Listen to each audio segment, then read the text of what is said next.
más alto. Un llamado que nosotros tenemos que ir más alto. El deseo de Hashem era que todo el pueblo, todo Israel, fuera un reino de sacerdotes, un reino de conieros, un reino de sacerdotes.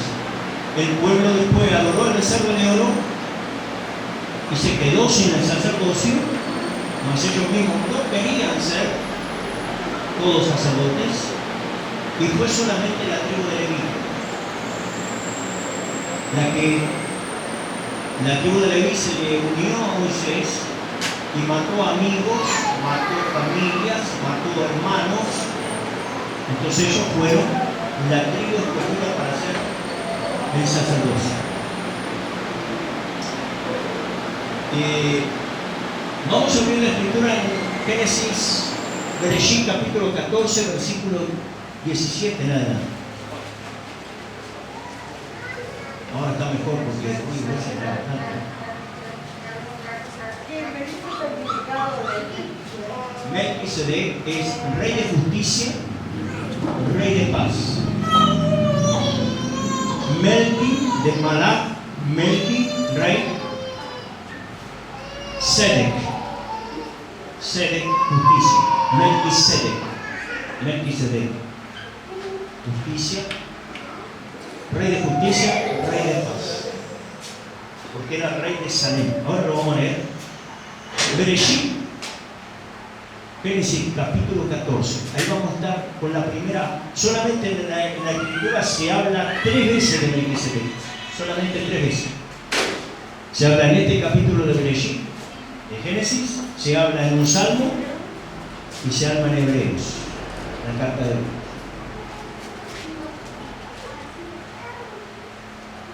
Y a ver, versículo 1 dice que sucedió en los días de Amrafel, rey de Sinar, Arioch, rey de Eleazar, Cardaleomer, rey de Elam, Indidal, rey de Goim, que aquellos hicieron guerra contra Bera, rey de Sodoma, Elshar, rey de Gomorra, Shinar, rey de Amdá, Semeber. Aparte usted lo tiene con otro o parecido los nombres, yo lo estoy leyendo en otra versión, pero son los nombres. El nombre más importante aquí que usted tiene que saber y recordar es Cardaleomer. ¿Cómo le dice ahí?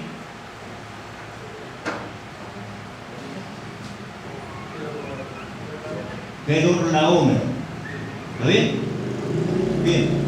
Y todos ellos habían reunido en el valle de Sinim, el mar muerto.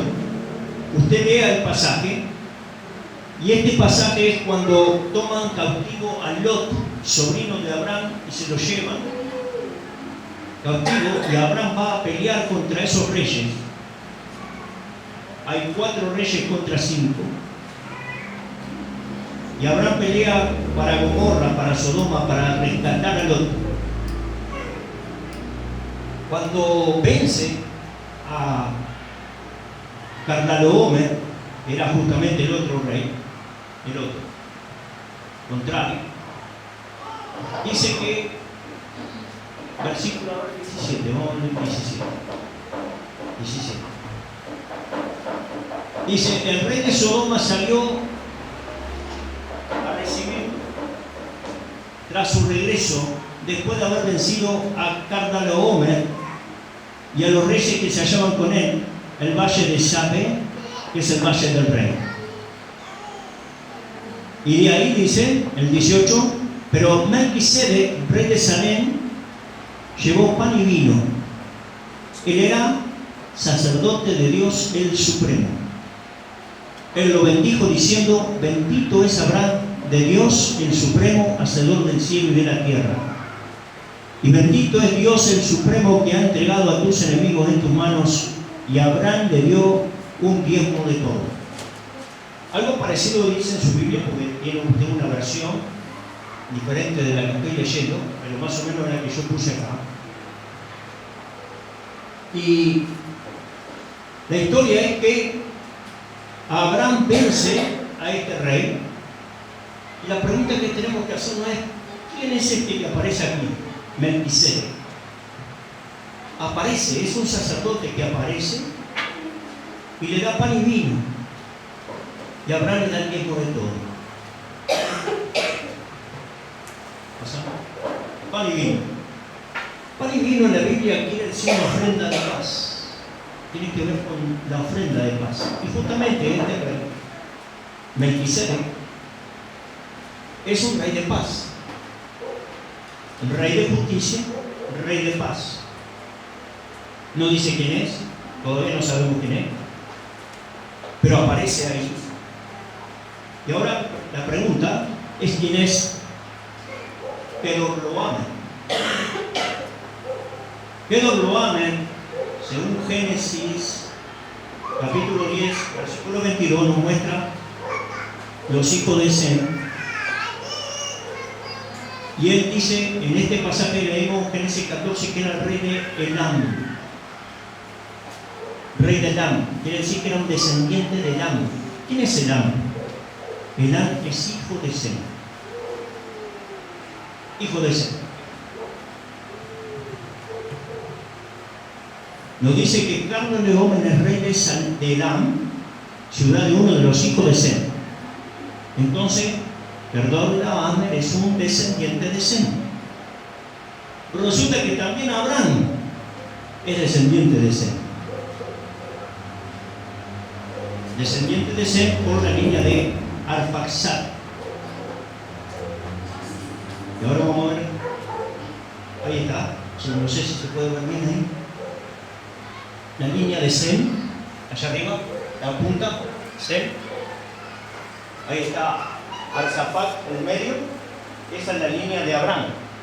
Arsafat tuvo a Sara, después tuvo a Eber, y dos hijos tuvo a Eber, Peleg y Jotán. Peleg, el de abajo de todo, Abraham. Pero Sem tuvo 5 hijos, la línea de arriba, Sem. El primero, Elam, Asur, Arfaxad, Lud y Aram. El hijo de Elam, allá arriba, era Kedorlaomer, rey de Elam. Así que eran parientes, Abraham y Kedorlaomer. Y resulta que ahora Abraham mata a Kedorlaomer. Y viene Melquisedec. ¿Quién es Melquisedec? Yo se lo voy a decir y ahora lo vamos a ver. Melquisedec es Sem. Ahora lo vamos a ver. Sem. Y Sem viene a decirle a Abraham que había matado a su descendiente. Y Abraham también era descendiente. Y él dice que le entrega vino y pan para hacer la paz. Y Abraham le paga a Sem. Le paga a Sem porque esto era una disputa de familia. Era una disputa familiar. Era una pelea entre familiares. Pero acá vemos una línea. En realidad, esto nos revela que Melquisedec, un rey de justicia, era una orden. No es una determinada persona. Es una línea de sangre eterna, porque vamos a ver después que el Melquisedec no tiene principio ni fin. No se le conoce padre ni madre. Entonces no es una persona. Es una orden, una línea que viene desde antes y que no va a terminar. Es una línea de sangre. Melquisedec, usted lo tiene ahí arriba, es una línea de sangre eterna. Desde Adán, o antes de Adán, podríamos decir, pasa por Set, pasa. A ver, tenemos otro. Ahí. Miren, ahí usted tiene la línea de Adán y Eva. Tuvo a Caín, ahí está mal escrito, Caíno. Abel, Jezabel, y el otro Set. La línea de Set, vamos a contar, Set el número 1, Enos el número 2, Kenán el número 3, Malahel el número 5, Yared, número 6, Enoc, número 7, y ese es el que se lo lleva, ¿verdad? Caminó con Dios y se lo llevó. Y después viene Matusalén. Y Matusalén pasa, es decir, cada uno de estos fue rey de justicia o el sacerdote de Dios en su tiempo, en su generación.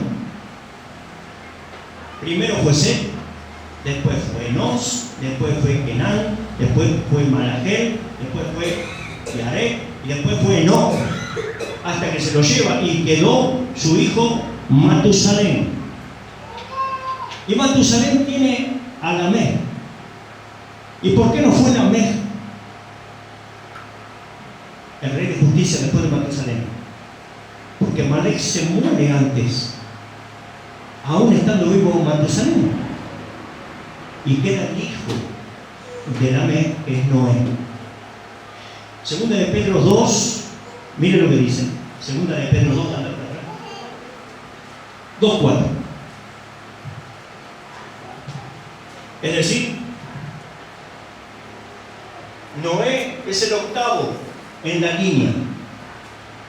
Una línea, una orden de línea de sangre que viene corriendo como el sacerdote de Dios Altísimo en una generación. Y ahora vamos a ver qué dice 2 de Pedro 2:4. Mire lo que dice.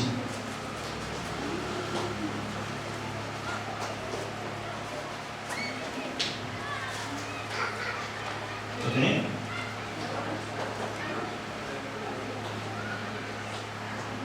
Porque si Dios no perdonó a los ángeles que pecaron, sino que arrojándolos al infierno los entregó prisioneros de oscuridad para ser reservados a juicio, y no perdonó al mundo antiguo, sino que guardó a Noé, pregonero de justicia. ¿Qué era Noé? Pregonero de justicia. ¿Qué dijimos que es Melquisedec? Rey de justicia. Tiene que ser alguien que habla justicia, que hace justicia, que vive justicia. Y dice que era pregonero de justicia con otros 7 personas trayendo el diluvio sobre el mundo de los impíos.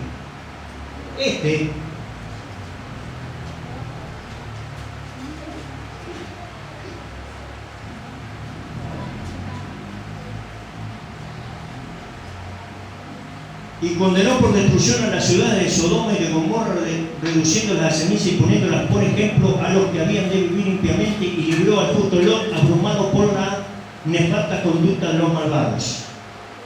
Porque este justo que moraba entre ellos afligía cada día su alma justa, viendo oyendo de los hechos inicuos de ellos. Bien. Queremos demostrar con esto de que hay una línea donde viene Melquisedec, es decir, un rey de justicia, un rey de paz que viene de una línea. No es entonces una persona. Lo que está explicando aquí es que hay una disputa familiar. La pregunta es, si es una línea, ¿quién era en el tiempo de Abraham? Melquisedec, el sacerdote del Altísimo.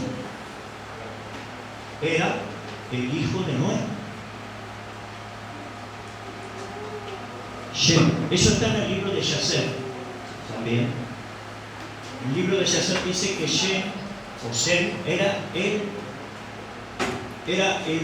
Melquisedec, era el sacerdote del Altísimo, el rey de justicia, el rey de paz.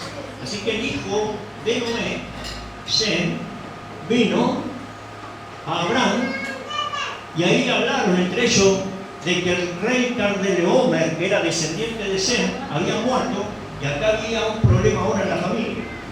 Abraham, mataste a un descendiente. Yo sé que vos estás en la línea de Arfaxad, en la línea, y vos estás estudiando conmigo, porque Abraham aprendía de Sem. Y ahora Abraham le dijo al rey de Sodoma: yo no quiero nada tuyo, no quiero ni siquiera un cordón de tu zapato, pero sí le voy a dar el diezmo a Sem. Él le paga a Sem y se le da pan y vino. La primera vez que usted va a escuchar que hay pan y vino en la Biblia. Le dio pan y vino. ¿Qué es eso? Es una ofrenda de paz. Entonces hace la paz con Abraham. Porque Abraham lo que está peleando acá es la semilla, lo que va a seguir. ¿Quién va a ser la línea que va a seguir después de él? ¿Quién va a ser el rey de justicia después de él? Él no puede ser porque está sentado. Pero después. Entonces, eso era muy interesante. Todos querían ser ese sacerdocio, pero no era el que quería, tenía que ser justicia. A ver, Melquisedec. Todos hemos creado, cuando hablamos de Melquisedec, que Melquisedec es una persona, es alguien, y es uno. ¿Verdad? Melquisedec. ¿Quién es Melquisedec? ¿Quién fue Melquisedec en Abraham? Y usted va a decir, yo qué sé. Ahora es Jesús ahora. Pero entonces, ¿cuántos Melquisedec hay? Ya han habido muchos. Uno en cada generación. Había uno por generación. ¿Se entiende eso? ¿Tú me entendiendo? Entonces, no es una persona que no tiene principio ni fin, no es una persona, es un reinado. Es un papel, una posición de autoridad. Ese es Melquisedec. Una orden de autoridad. Es cuando eres un rey de justicia. Entonces, Abraham está en guerra por esa semilla, por quién va a ser después el rey de justicia, quién va a descender de esa misma línea como rey de justicia. Él quiere hacer la paz con Shem, él quiere hacer la paz con Sem, porque él tiene que estar bien con Sem y vivir en esa misma justicia para que sus descendientes también puedan tener esa oportunidad de ser los sacerdotes del Altísimo. Muy interesante que usted mire el capítulo 14 de Génesis, abre la Biblia y el pasaje que sigue, el capítulo siguiente, habla de una promesa a Abraham. Abraham está diciéndole a Dios ahora, ¿cómo yo voy a heredar todas las cosas si no tengo un hijo? Yo quiero un hijo. ¿Por qué quiero un hijo? Quiero un heredero, quiero alguien que venga de esa línea. Yo quiero ser de esa línea de vida.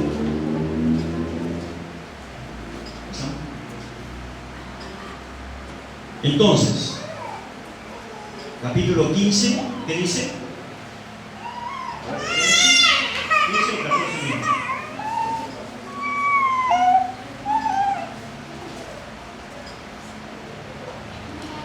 En el 15, Dios le promete ahora un hijo. ¿Ve? Termina de Melquisedec bendecir a Abraham. Y Dios le promete un hijo ahora. Le promete tierra, le promete reinos, le promete reyes, le promete naciones. Y él recibe la promesa de Dios. Ahora, ¿por qué? Porque justamente es eso lo que se está luchando. Es eso la bendición que Abraham quiere. Bien, vayamos al Salmo 2, que es el otro pasaje, para entender el capítulo 14 de Génesis.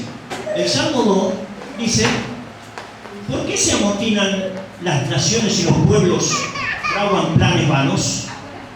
Se levantan los reyes de la tierra y conspiran los príncipes unidos contra Yahweh y contra su fin. Contra su Mashiach.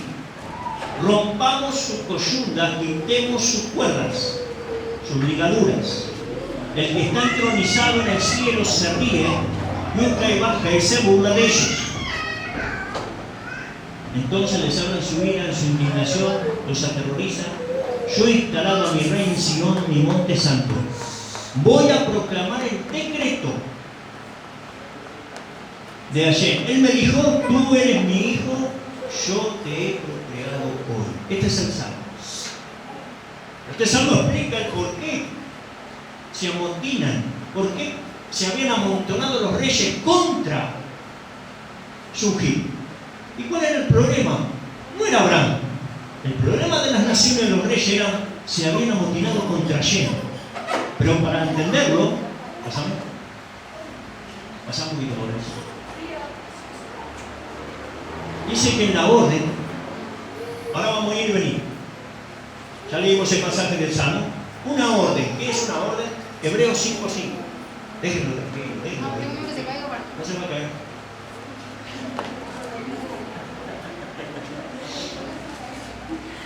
Una orden. ¿Qué es una orden? En Strong, en la enciclopedia, el diccionario Strong, en griego la palabra orden es la 5010, es taxis. Taxis. ¿Qué quiere decir? Arreglo. La orden es un arreglo, una sucesión fija de rango o carácter, una dignidad oficial. Eso es orden. Es un arreglo. En la misma palabra que se usa en Lucas 1:5, es donde habla de Zacarías, el padre de Juan, cuando él tenía que entrar a ministrar en el templo, dice que según el orden de Abías, le tocaba a Zacarías ser el sacerdote en ese tiempo. Eran 24 órdenes, 24 arreglos. Le tocaba 2 veces al año entrar en el tabernáculo, en el lugar santo, para ministrar. Zacarías le tocaba en ese momento. Dice, según el orden de Abías, le tocó a Zacarías. Y cuando él entró, ahí vino un ángel y le habló que iba a tener un hijo, iba a ser Juan el Inmersor, Juan el Bautista. Entonces, esa palabra orden es la misma que esa palabra dice arreglo.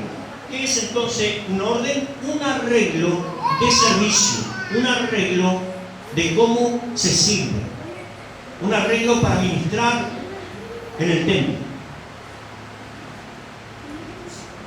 Entonces, en el Salmo 2 leímos cómo se amotina la gente.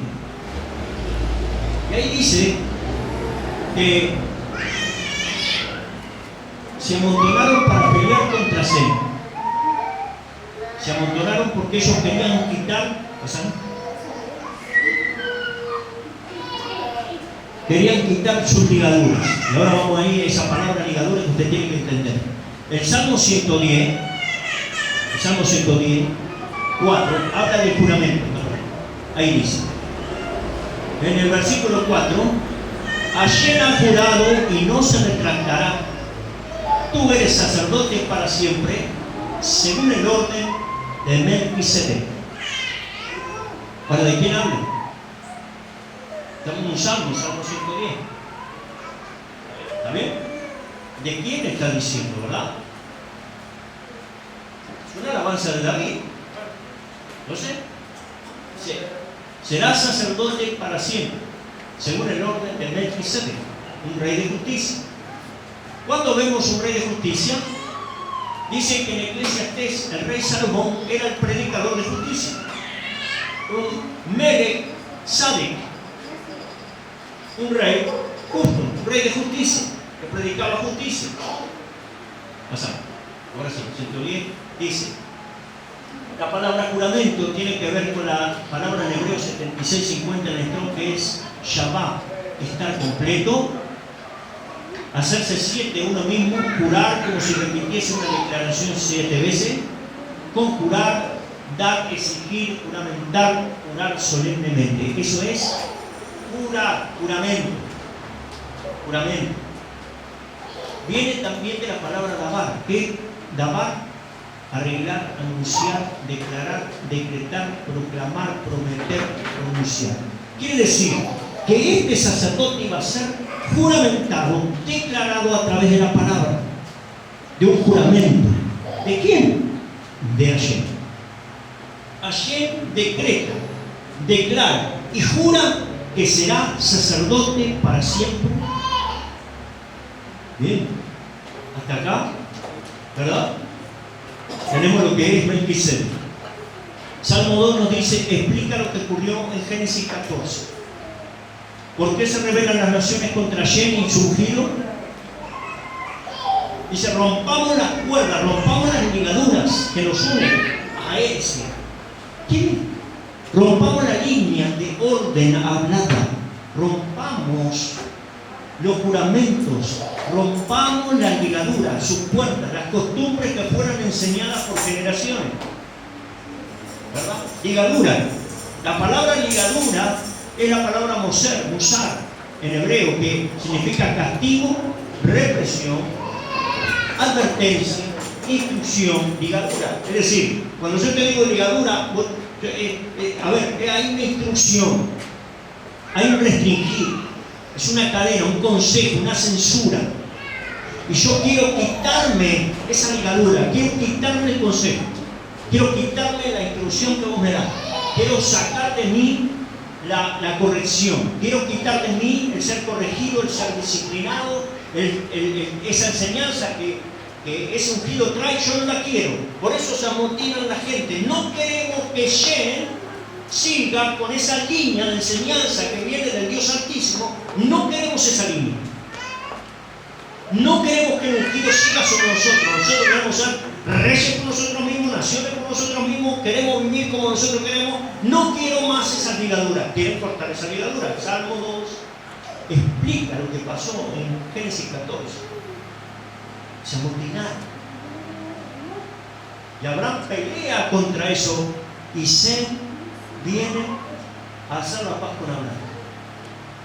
¿Por qué? Porque Abraham no quería quitarse esa ligadura. Al contrario, Abraham quería seguir en esa doctrina, en esas enseñanzas, en esa tradición que viene de la línea del sacerdote del Altísimo.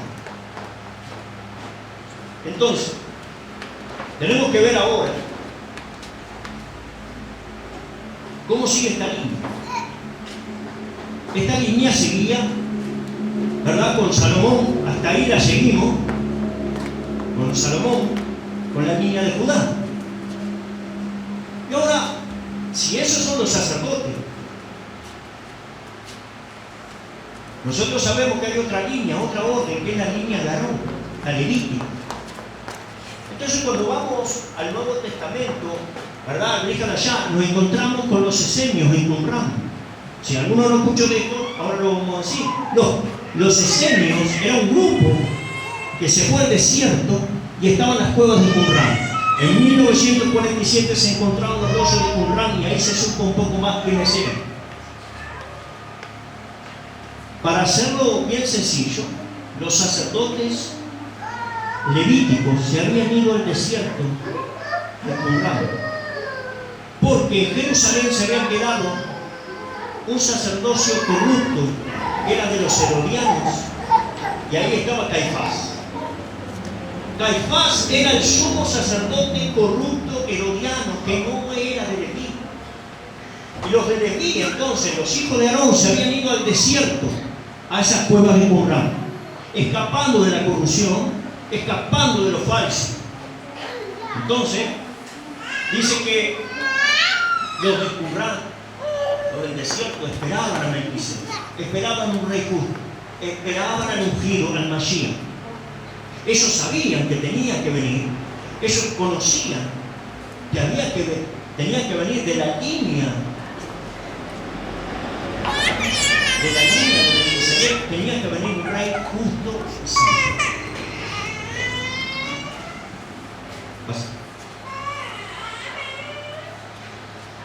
Además está diciendo que es ser justo. Justo es vivir en justicia legal. Justo es vivir, sea uno individualmente o un gobierno, correcto. Correcto. En carácter, en conducta. ¿Verdad? En 1 de Juan 2:20 dice, si saben que Él es justo, sepan también que todo lo que hace justicia ha nacido de Él. Es decir, si vas a ser hijo del Rey de justicia, tenés que hacer justicia como Él hace justicia.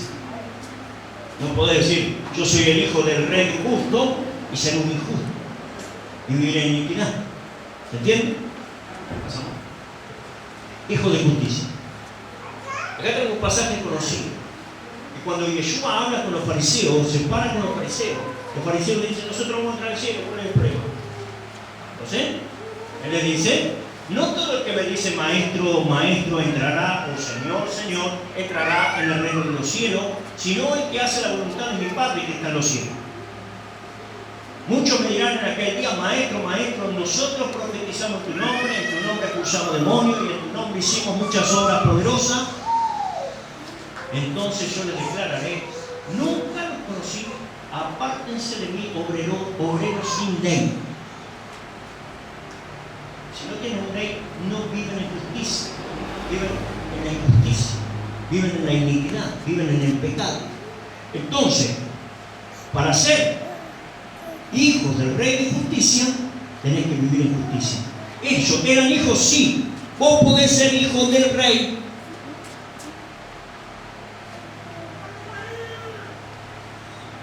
Podés ser hijo del Rey, pero eso no quiere decir que seas el hijo del Rey de justicia y que vos seas justicia. ¿Está bien? ¿Qué quiere decir? ¿Pásalo?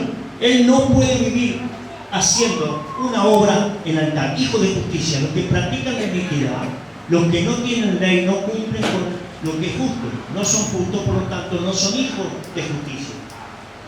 Son solamente hijos del Rey justo. Los hijos del Rey justo podrán servir en el altar. ¿En cuál? ¿En cuál? Vamos a unos dibujitos. Ah, no, la vaca roja. Bien. Sí, pásame. Ahí. Ese dibujito, te voy a decir. Hay un altar en el cual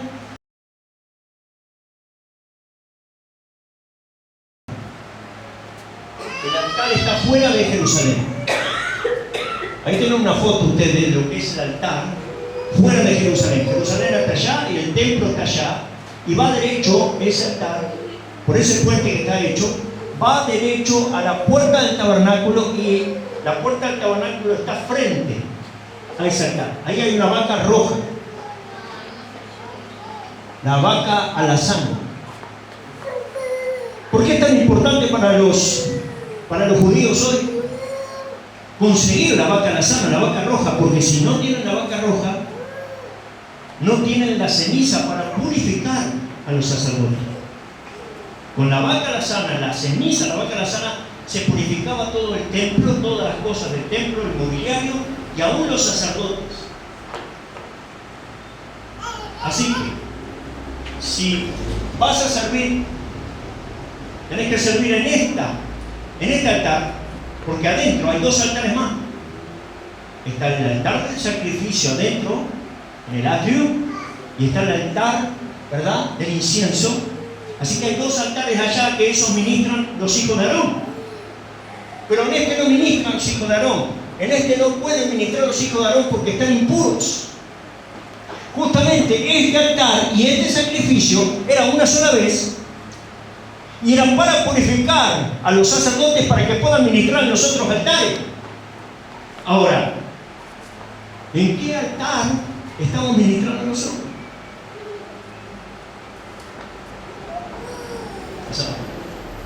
La vaca roja. A ver, la vaca roja, ahí ustedes lo tienen ahí. Yo lo voy diciendo. Un lugar limpio. Un puente, ven el puente que se construía solo cuando los sacerdotes eran inaugurados en un servicio y dedicación, solo cuando el sacrificio de la vaca roja era hecho. Es decir, vamos a iniciar un sacerdocio, vamos a iniciar el servicio, tiene que primero ser purificado por ese sacrificio de la vaca roja. Bien, cuando se hacían las cenizas, se recogían y se regaban, se purificaba el templo entero y los sacerdotes podían hacer su trabajo, mientras no podían hacer su trabajo. Eso quiere decir que vos podías haber nacido descendiente de Aarón, descendiente de Leví, sos llamado a ser sacerdote de Leví, pero hasta que no pase eso, hasta que no esté el sacrificio de la vaca roja, vos no podías tocar nada. Estabas impuro. No podías servir. aún fuera de la genealogía o linaje, usted no puede comenzar su ministerio fuera del monte de los olivos porque estarás impuro hasta que ese sacrificio suceda.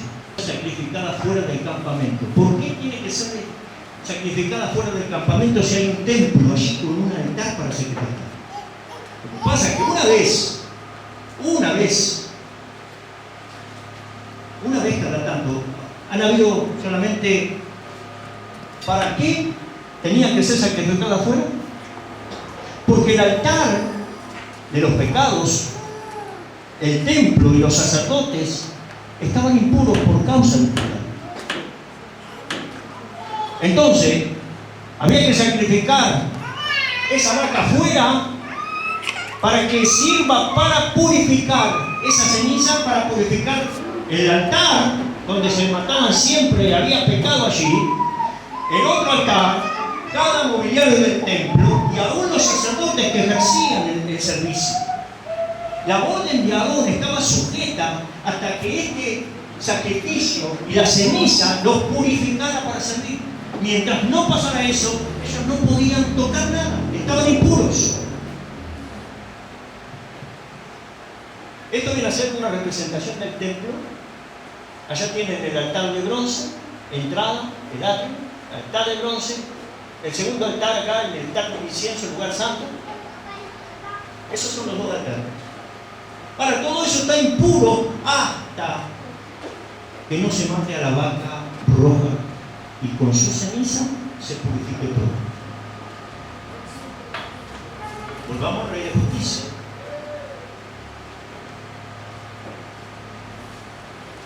Ofició entonces el sacrificio de la vaca roja, purificando así todos los israelitas llamados al nacimiento desde el monte Sinaí para que fueran sacerdotes, pero no podían entrar a su llamado hasta que el sacrificio fuese hecho en el monte de los olivos. Es decir, nosotros no podíamos servir, ninguno podía servir hasta que esa vaca roja fuera matada, fuera quemada, la ceniza purificada. Así vos seas llamado, no podés servir. Entonces, después de que el sacrificio se instituye una nueva orden del servicio del templo. ¿Por qué? Porque entonces son purificados y pueden servir. Pero hasta que eso no pase, no puede instituirse una orden de servicio. Cada uno de ustedes fueron llamados por el Dios Altísimo para ser sacerdotes. No podrán operar en su llamado hasta que acepten que uno es, hasta que no acepten que no es el sumo sacerdote de la orden de Aarón levítica, sino es el sumo sacerdote, el Rey de Justicia, la orden de Melquisedec, que supersede, y esa línea del ser corre sobre eterno, desde Adán, antes de Adán, Enos, Noé y hasta Jesús. Ese es el verdadero sacrificio de la vaca roja, que permite que sea purificado y camines en una orden diferente. A ver, alejando de la corrupción, por ejemplo, se habían ido porque había un sacerdocio corrupto, ¿sí? La comunidad de Qumran se alejó de Caifás, de las doctrinas herodianas, dogmas religiosos, y Juan el Inmersor estaba entre ellos. Ahora, tienes que ser un sacerdote antes de ofrecer un sacrificio. Si no sos sacerdote, no podés ofrecer sacrificio. No, un profeta no podía hacer sacrificios porque no era sacerdote. Alguien común no podía porque no era sacerdote. Para hacer un sacrificio vos tenés que ser sacerdote. Por eso es que a Samuel lo reprendió, porque no lo esperó, sino que él mismo sacrificó. Y él no tenía que sacrificar, tenía que esperar al sacerdote que llegue para sacrificar. Por eso Dios se enojó, Samuel se enojó con él, porque él sacrificó, hizo el sacrificio cuando él no tiene que hacer sacrificio, porque el sacrificio lo hace un sacerdote. Entonces decimos, el sumo sacerdote se levanta y se queda en pie Y recién cuando termina el sacrificio, recién cuando termina todo el sacrificio, se quema y se hace todo, recién ahí se puede sentar. No se puede sentar antes de que el sacrificio termine. Entonces, para que quede claro, un profeta lleva un mensaje divino, un sacerdote tiene un altar y un sacrificio, y un reino tiene que tener un reino. ¿Está bien? La pregunta que tenemos que hacernos siempre es si Yeshua es Melquisedec. Tiene que haber una secuencia entonces en la escritura que nos muestre que Yeshua es Melquisedec. Es el rey de justicia, rey de paz. Bien. Rey. Mateo 1 y Mateo 2 nos dice que Yeshua es rey. La genealogía de Mateo nos explica la descendencia y nos dice que es hijo de David, hijo de Salomón, va a ser rey. De la línea de Judá para ser rey. En el capítulo 2 nos muestra que los reyes, los astrólogos venían y decían: ¿dónde nació el rey de los judíos? ¿Dónde está? Una estrella nos está guiando a dónde está el rey de los judíos. Es decir, ellos venían buscando un rey. Y venían detrás de un rey. Está claro que Jesús era rey. Ahora, es una inmersión de generación en generación. O la tevilá, lo que se llama la tevilá. Para dedicarlo, para purificarlo, el sacerdote tenía que pasar por la inmersión. Así lo hacían los levitas también. Los levitas se afeitaban de pie a cabeza y se metían abajo del agua. Es decir, se hacían la inmersión. Pasaban por la tevilá 7 veces. 7 veces en el proceso de purificación de los levitas para quedar aptos. Ese era un ritual. Si Yeshua es rey, es Melquisedec, ¿dónde entonces se hace la transferencia de que se le pasa el sacerdocio? El libro de Hebreos nos dice que hubo una transferencia, hubo un cambio de orden sacerdotal. Entonces, Yeshua, para cumplir con la justicia y ser rey de justicia, a través de un legítimo, tiene que ser un legítimo sumo sacerdote, no puede ser un sacerdote mentiroso. ¿Era Caifás? No, no era Caifás. Por eso él no fue a Jerusalén, él no se fue al templo, él se fue al Jordán, al desierto. ¿Quién estaba allí? Juan el inmersor. Él venía del desierto de la cueva de Qumran, pero ahí estaban los verdaderos sacerdotes, los levitas. Y Juan, pero él se fue al desierto porque Herodes, los herodianos habían tomado Jerusalén y el templo, y entonces ahí habían puesto Caifás. Vamos a Mateo capítulo 3, versículo 1 en adelante, y vemos lo que pasa. ¿Qué le dice Juan? ¿Tú vienes a mí? Yo te voy a ser bautizado por ti. Y tú vienes a mí para que yo te bautice. ¿Qué le dice Yeshua? Es necesario que cumplamos toda justicia. Venía el rey y tenía que cumplir la justicia para convertirse en rey de justicia, es decir, en Melquisedec. Entró en el agua como rey y salió del agua como Melquisedec, como rey de justicia, porque había cumplido toda justicia a través de la eternidad, a través de la inmersión y el traspaso. Yeshua va a ser después eterno, porque resucita y no va a morir más, y entonces la orden de Melquisedec va a quedar para siempre. Eso termina más. ¿Dónde estamos nosotros? ¿Está bien? Entonces dice, por eso Juan después decía, es necesario que yo mengüe y que él crezca. Es necesario que yo, sacerdote de Aarón, sacerdote de la orden de Leví, mengüe y que crezca la orden de Melquisedec. ¿Sí? Entonces, dos cosas. No puede ser hijo de justicia de la orden de Melquisedec si no pasa por la tevilá de la misma manera, es decir, por el rito de purificación. No podías seguir a un rabino si no te hacías una mibé, si no te pasabas por un bautismo. ¿Sí? Aceptando el yugo de ese rabino, el yugo de cómo interpretaba la Torá, de su enseñanza, la doctrina de él. O sea, vos podías sumergirte en el nombre del que vos quieras, siguiendo esa doctrina, siguiendo esa enseñanza. Por eso cuando Saulo de Tarso se encuentra con Yeshua, dice, bautizate. Pero ya había pasado por miles de tevilá, pero en nombre de otro rabino. Ahora había conocido a Yeshua con una nueva enseñanza y ahora creyendo en este Mashiach y en este Melquisedec, entonces dice, me tengo que bautizar y voy a seguir a este. ¿Sí? ¿Se entiende? Bien.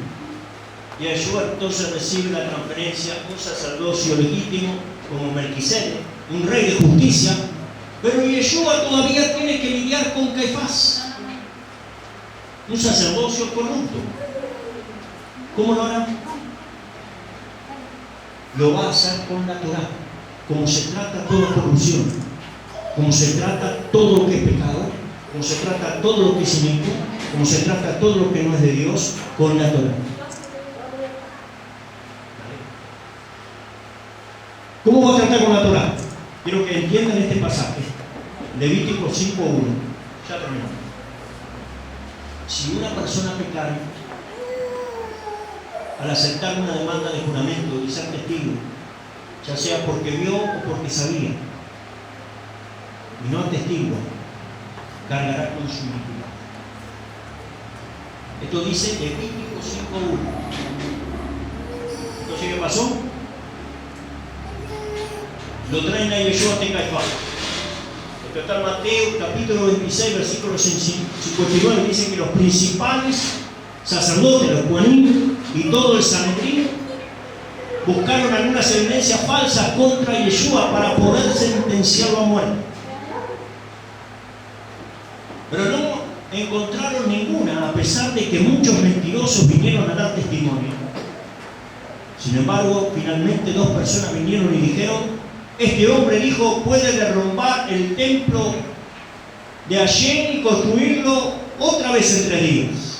El Cohen Agadol, es decir, el sumo sacerdote, se puso de pie, Caifás, y dijo: ¿no tienes nada que decir en cuanto a las acusaciones de estos hombres hacen? Y Yeshua permaneció en silencio. Y el sumo sacerdote le dijo: te pongo bajo ¿qué? Juramento. Anda a pasar de acá. Si una persona pecara al aceptar una demanda de juramento y ser testigo,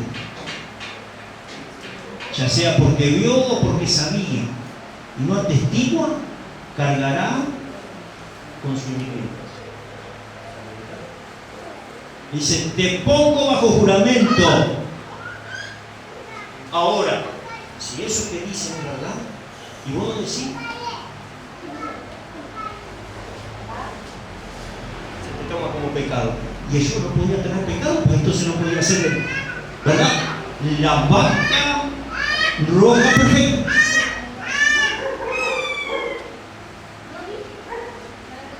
Entonces, ¿qué dice?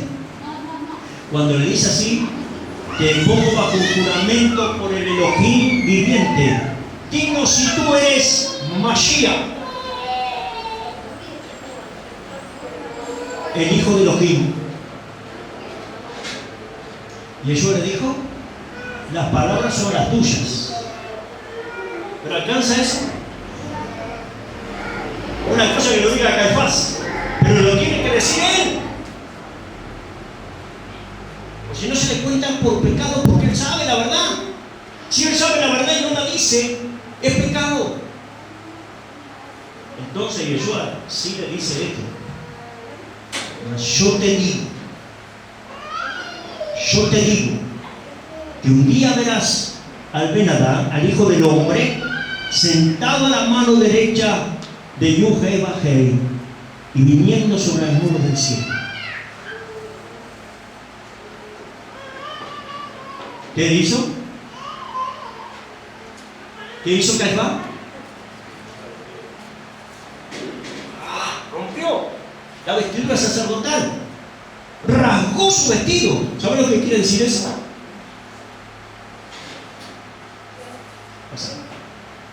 Miren este pasaje. Levítico 10, Levítico capítulo 10, versículo 6. Moshe dijo a Aarón y a sus hijos Eleazar y Itamar: no se les hagan el cabello ni se rasguen sus ropas en señal de luto, para que ustedes no mueran y para que la ira de Yud-Heh-Vah-Heh no caiga sobre la congregación completa. Más bien dejen que sus hermanos, bueno, si te rasgas la vestidura morís, te deshabilitás, se te terminó, ya no podés hacer más nada. Cuando Caifás rompió su vestidura, dejó de ser el sumo sacerdote de la línea de Aarón, se descalificó a sí mismo y le está entregando en ese momento el sacerdocio que ya se lo había entregado Juan. Naturalmente y físicamente se lo está entregando a Yeshua. Ahora la orden de Aarón queda descalificada y todavía no es pura, porque ¿quién va a hacer el sacrificio que está fuera? ¿Quién va a hacer el sacrificio si todo el sacerdocio de Aarón ha quedado descalificado? Solamente queda un sacerdote ahora, Melquisedec. La orden de Melquisedec. Ahora, el problema era ese. ¿Quién va a hacer el sacrificio que falta? Porque en esos días venía Pesa. Caifás ha quedado descalificado en lo natural y tiene que morir, sin poder ejercer y establecer. ¿Y ahora qué hace? Establece que Yeshua es el sumo sacerdote en la orden de Melquisedec. Es el rey de justicia. Y Caifás ha traspasado a Judá el sacerdocio. Lo hizo frente a testigos. El problema es que el próximo sacrificio que debe ser oficiado sobre el altar, no había ningún sacerdote purificado que pudiera oficiarlo. Mas esa Teresa, la Pascua, era el próximo sumo, no podía oficiarlo. Caifás ya no puede hacerlo, ninguno de los sacerdotes puede hacerlo, todavía no han sido purificados. ¿Y ahora quién lo va a hacer? Yeshua oficiará su propio sacrificio. Se hizo sacerdote por juramento. Quiero que entienda bien esto. En Hebreos 7:20. ¿Por qué? Porque ellos estaban muy arraigados en la orden de Aarón, levítica. Los judíos te van a decir: yo soy Cohen, yo soy sacerdote de la tribu de Aarón, de Leví. Hay que hacer así, así, así.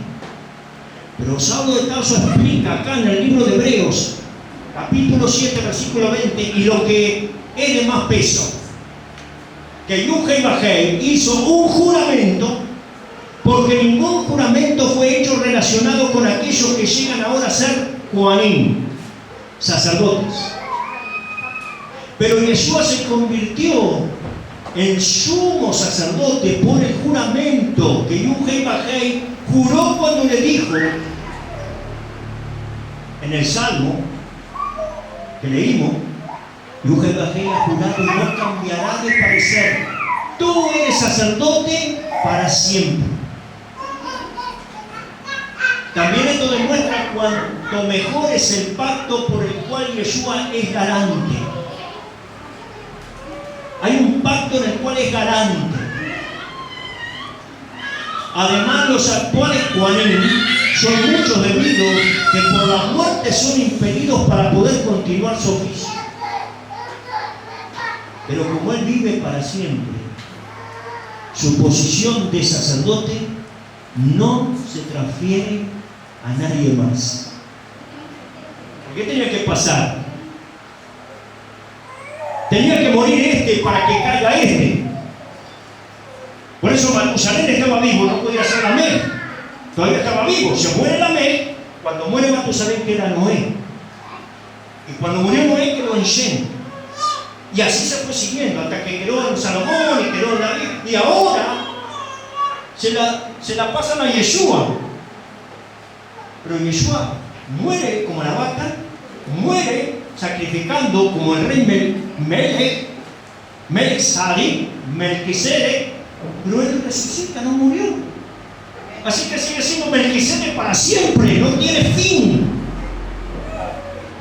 ¿Está bien?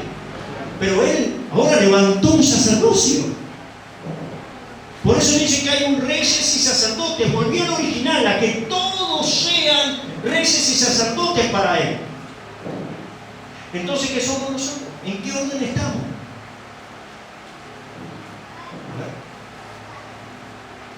En el Salmo 110, como leímos hoy, dice: Jehová lo ha jurado y él nunca se arrepentirá. Tú eres sacerdote para siempre, para ser comparado a Melquisedec. Rey de justicia, rey de paz. Y Yeshua expone el Eterno. Esta es una explicación, porque como hijo de Jehová estaba en su seno desde la eternidad pasada. Él fue el primogénito en resucitar de entre los muertos. Jehová ha instalado a Mashiach a su mano derecha como rey para Israel y todo el mundo. ¿Vale? Miren lo que dice Juan 19:23. Ya terminó. Ya. 2 pasajes más y termino. 19:23. Cuando los soldados habían elevado a Yeshua, que dice, cogieron sus ropas y las dividieron en 4 partes, una parte para cada soldado, y la túnica fue dejada intacta. Ahora, la túnica no tenía costura, sino que era tejida en una pieza de arriba abajo. Dice, así que se dijeron el uno al otro: no debemos rasgar en pedazos, echemos suerte por ella. Esto sucedió para cumplir las palabras del Tanaj. ¿Cuáles eran esas palabras? Ellos se dividieron mis ropas y echaron suerte sobre mi túnica. Por esto los soldados hicieron estas cosas. Eso está en el Salmo 22:18. ¿Por qué no se podía romper la túnica de Yeshua? Porque si se raja la vestidura, si se raja la túnica, se terminó el sacerdocio. ¿Qué pasó, Caifás? Pero la de Melquisedec no se rompió. No se rompió. Se rompió el velo del templo, se rompió la cortina, pero la túnica de él no se rompió. Eso hace que él es sacerdote de Melquisedec, la orden de Melquisedec eterna. Que sos sacerdote, que sos Kohanim en la orden de Melquisedec, no en la de Aarón. Tenemos un llamado más alto. Más alto. No bajo, alto. No estamos para servir en el templo acá en la tierra, estamos para servir en el templo celestial. Hay un templo arriba, por eso se le dijo a Moisés: hacé el templo de abajo como viste ese de arriba, porque ese es el verdadero templo, el que está arriba y nadie vio. Hacé algo acá igual, así. Este no es perfecto, este es perfecto. Acá sirvieron sacerdotes que tienen que ofrecer por sus pecados sacrificios, hombres débiles, hombres con pecado. Allá está Melquisedec. Hebreos 19. Y entonces, mira, he venido a hacer tu voluntad. Él quita el primer sistema para establecer el segundo. Eso dice la carta de Hebreos. En relación con esta voluntad en que nosotros hemos sido apartados para Yuja y Bajé y hechos santos, una vez por todas por medio de la ofrenda del cuerpo de Yeshua HaMashiach. Ahora todos los sacerdotes, los Kohanim, están luciendo o haciendo su servicio, ofreciendo una y otra vez los mismos sacrificios que nunca pueden borrar los pecados. Cuando Saulo está escribiendo esto, los sacerdotes levíticos seguían haciendo lo suyo. Seguían matando corderos, seguían matando ovejas para perdonar pecados y para hacer esto y para hacer aquello. En aquellos altares que estaban allá. Pero ellos no habían sido purificados. No va a cargar.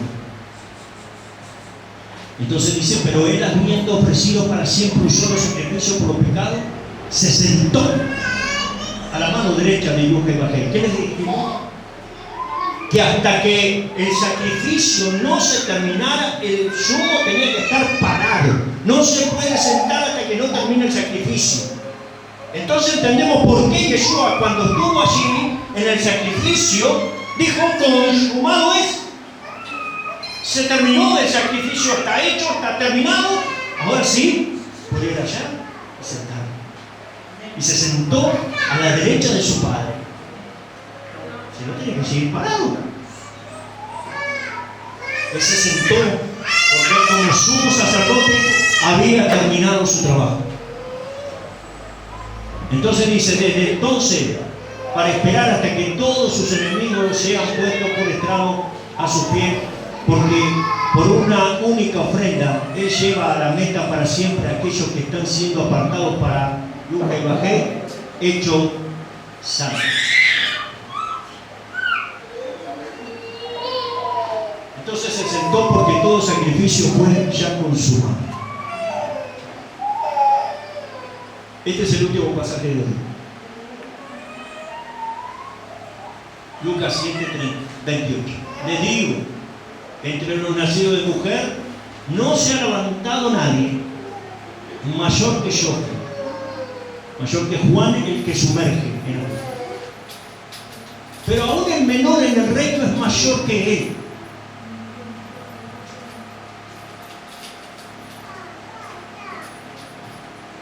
¿Qué quiere decir?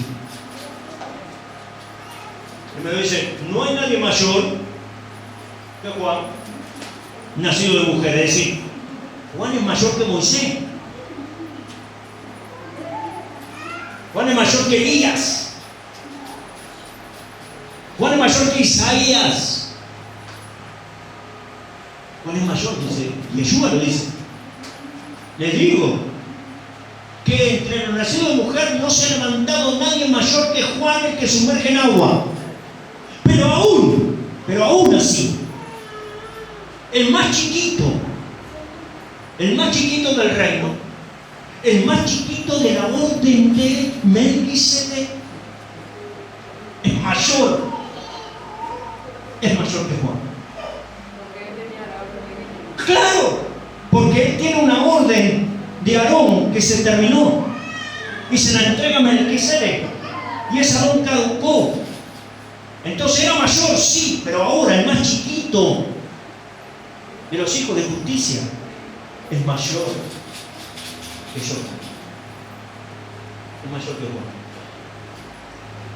Por eso Yeshua les dijo bien claro, si vuestra justicia no fuera mayor que la de los escribas y los fariseos, no pueden entrar. Porque ustedes tienen que ser hijos de justicia para decir que son de la orden de Melquisedec. ¿Para qué quieren ir a la orden de Aarón si es más chica? Ustedes están más arriba, ustedes están en otra posición, ustedes son mayores. Por eso a veces cuando nos dicen, ustedes son menores, nosotros somos mayores. Yo digo, tenemos las cosas al revés. Según la Escritura, la orden de Melquisedec es mayor que la orden de Aarón. servimos en otro lugar. Usted ya reconoció a Mashiach.